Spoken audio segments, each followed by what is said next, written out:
Andrew Garfield a été le plus heureux des hommes lorsqu'on lui a donné le rôle de Peter Parker dans The Amazing Spider-Man. Quand il est arrivé sur le plateau, il était comme le petit Charlie rentrant dans la chocolaterie. Et c'est sûrement pour ça que dans cette scène, silencieuse dans le film,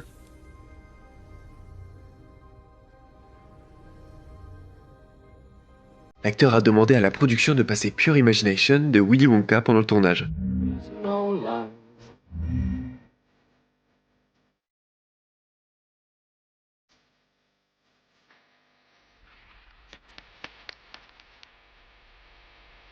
Ce qui a donné une ambiance, disons, différente sur le plateau. Il aimait tellement jouer ce personnage que pendant les pauses du tournage du second opus, il se baladait dans New York en costume de Spidey pour faire des paniers avec des gamins du coin. Ce rôle lui colle vraiment à la peau.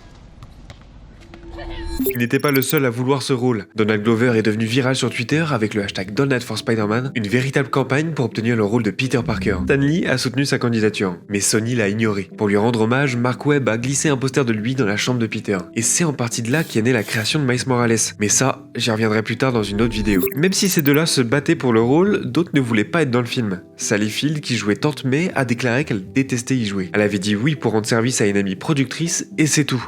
Selon ses dires, le seul point positif a été de jouer avec Andrew Garfield. Quel homme celui-là. N'hésitez pas à vous abonner pour en savoir plus sur vos films préférés.